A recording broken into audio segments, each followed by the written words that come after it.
Hi friends, welcome back to my channel.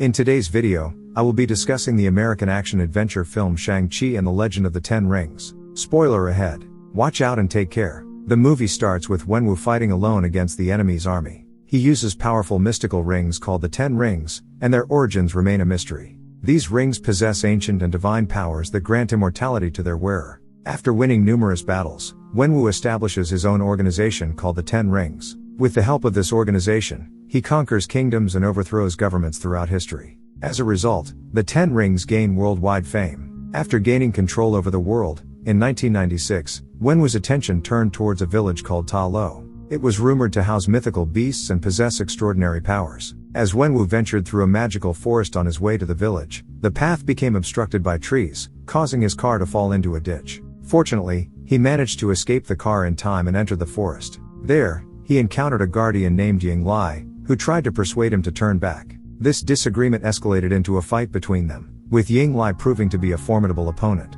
Despite the conflict, Wenwu and Ying Lai developed a mutual affection of love. After abandoning the Ten Rings and facing rejection from the villagers, Wenwu decides to leave with Ying Lai. They have two children, Shang-Chi and Xialing. When Shang-Chi is young, his mother tells him about a legendary protector, a dragon, that guards their village called Ta Lo. She also gives him a locket with a green gem and gives a similar pendant to Xialing, assuring them that it will provide protection. The movie then shifts to the present, where Shang-Chi lives in San Francisco and has changed his name to Sean. One morning, he discovers a postcard with an illustration of the great protector dragon on his side table. Sean works as a valet alongside his friend Katie, and they have been friends for the past 10 years. At night, Sean and Katie have dinner with Katie's friends. Sean shares a story about how Katie once saved him from bullies. However, one of Katie's friends criticizes them for not taking their talent seriously.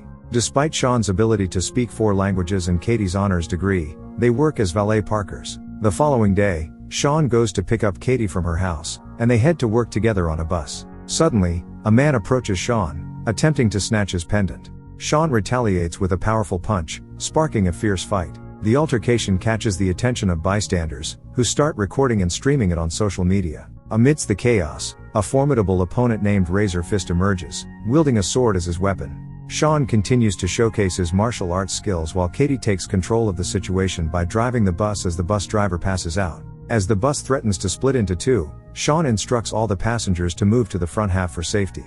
He leaps onto the first half of the bus. However, upon checking, he realizes that Razor Fist has taken his pendant. Katie asks Sean what is happening, and he replies that he will explain everything once he returns, but his immediate priority is to reach his sister in Macau before their pursuers do. Despite Sean's reluctance, Katie decides to accompany him. Sean reveals that his sister had sent him a letter a few months ago, and the men chasing him were sent by his father. Sean proceeds to share his past, recounting how his mother was murdered by their enemies, the Iron Gang, when he was only 7 years old. He then explains that he retaliated against the Iron Gang and reclaimed leadership of his organization when he was 14. There he assassinated the leader of the Iron Gang, and after completing a mission, he fled from the scene.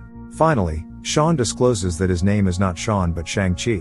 Finally, Shang-Chi and Katie arrive in Macau. Shang-Chi begins searching for his sister and stumbles upon an underground fight club. Inside, he witnesses a brief confrontation between Wong and Abomination, where Wong cleverly uses a portal to make Abomination accidentally hit himself and knock himself out. Next, it's Shang-Chi's turn to fight, and to his surprise, his opponent turns out to be none other than his sister, Xialing. Xialing aggressively attacks him, continuously landing blows. However, Shang-Chi manages to explain to her that their father had sent men to attack him and that they would eventually come for her as well. Their fight concludes when Xialing knocks Shang-Chi out with a powerful kick.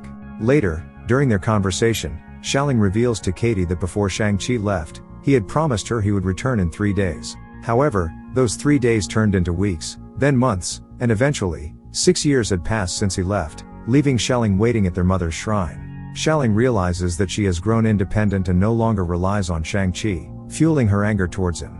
She admits that she didn't send the postcard to him. Suddenly, they are attacked by the Ten Rings organization. A fierce battle ensues, and amidst the chaos, Katie falls, but Xialing comes to her rescue. Shang-Chi confronts the Death Dealer, who had trained him in martial arts during his childhood. Shang-Chi emerges victorious but contemplates killing the Death Dealer. However, Ying Lai intervenes and captures them all, including the pendant. They are taken to the Ten Rings compound. Inside the compound, Xialing confides in Katie, revealing that she was neglected after their mother's death. She was forbidden from training with the boys. Determined to prove herself, she ran away at the age of 16. Realizing that Shang-Chi would never return and their father wouldn't allow her into his empire, she established her own underground fight club in Macau.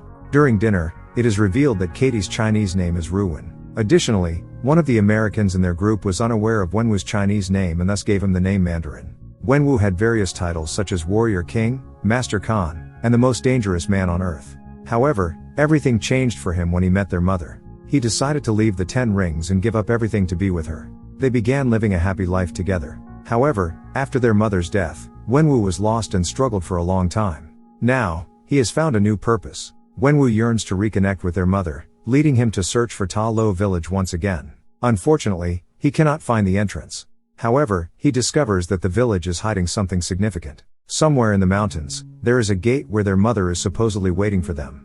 Wenwu shares that he had an encounter with her spirit while lost in his research. She asked for his help in saving her from those who seek to harm her. Shang-Chi is skeptical of this claim, but Wenwu demonstrates a hidden mechanism by placing both pendants in the eyes of a dragon statue.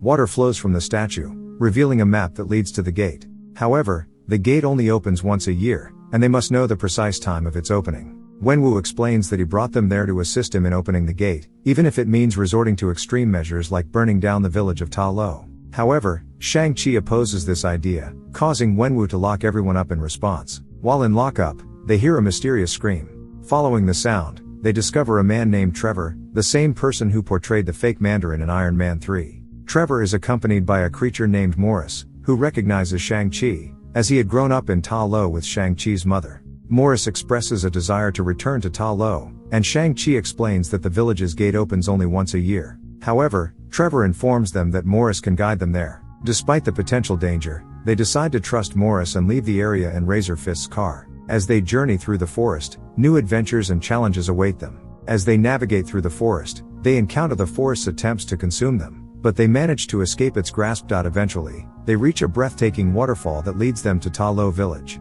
The village is adorned with the presence of numerous Chinese mythical creatures. Upon their arrival, they are met with hostility from the villagers, who are prepared to attack. However, Ying Nan intervenes. Ying Nan is Shang-Chi's mother's sister, and she assures the villagers that Shang-Chi and his companions are their own people and should be allowed to stay. Ying Nan explains that her people have safeguarded the village for over 4,000 years, protecting it from the malevolence that resides beyond the gate. Shang-Chi reveals his father's intentions to open the gate, driven by the belief that his wife is trapped behind it. Ying Nan proceeds to share the history of Ta Lo village, recounting how it was once attacked by the soul-consuming dweller in darkness and its minions. However, they were saved by the intervention of the Great Protector, a Chinese dragon who helped seal the dark gate leading to the dweller's realm. Nan reveals that the dweller has been manipulating Wenwu, making him believe that his wife is still alive, in order to coerce him into opening the gate. Nan explains that many others before Wenwu have attempted to open the gate, all lured by a voice promising their greatest desires. However, they have all failed throughout the centuries. Intrigued, Shang-Chi expresses his desire to learn how his mother was able to defeat Wenwu.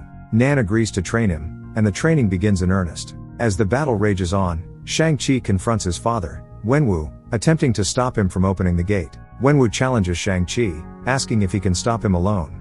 Despite Shang-Chi's best efforts, Wenwu lands a powerful punch that sends Shang-Chi into the water. Wenwu, driven by the voice of his deceased wife, intensifies his attack on the gate, eventually causing it to crack open. This unleashes numerous soul-sucking demons into the world.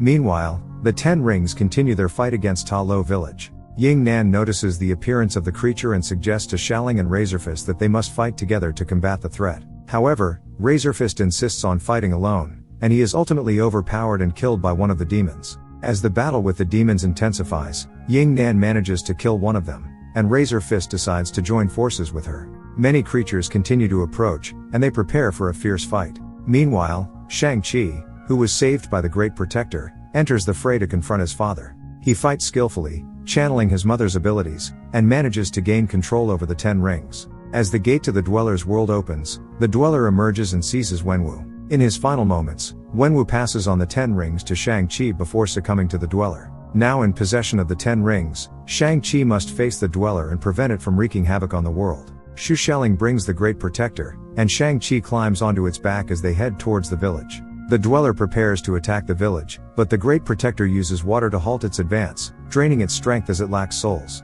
However, the dweller's minions start feeding its souls, replenishing its power and allowing it to break free from the water. The Dweller then attacks the Great Protector, absorbing its soul while Xialing is trapped by the dragon's grasp. Xialing urges Shang-Chi to leave, but he refuses, determined to save them both. Suddenly, Katie shoots an arrow, striking the Dweller's neck and causing it to release the Great Protector. With the Dweller momentarily weakened, the Great Protector swiftly ensnares it in the water again, giving Shang-Chi the opportunity to insert his rings into the dragon's body, infusing it with additional power. Shang-Chi delivers a final decisive blow, shattering the Dweller into fragments. The remaining survivors pay tribute to their fallen warriors, including Shang-Chi's father, Wenwu. They honor them by lighting lanterns and setting them adrift on the water. Shang-Chi and Katie return home and recount their incredible journey to their friends, John and Sue.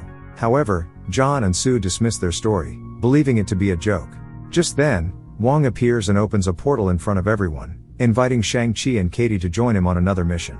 Without hesitation, Shang-Chi and Katie step through the portal. In a mid-credits scene, they meet Bruce Banner and Captain Marvel, who discuss the activation of a beacon when Shang-Chi used the 10 rings. Before they can delve further into its meaning, Shang-Chi, Katie, and Wong's head to a karaoke bar, where they let loose, singing and getting drunk. They perform a rendition of Hotel California. In a post-credits scene, Xialing emerges as the new leader of the 10 rings, with Razor Fist now working under her command. The surviving members continue their training, while Xialing formulates new plans for their future. Thank you for watching our recap. If you enjoyed it, please hit the like button and feel free to explore our other recaps.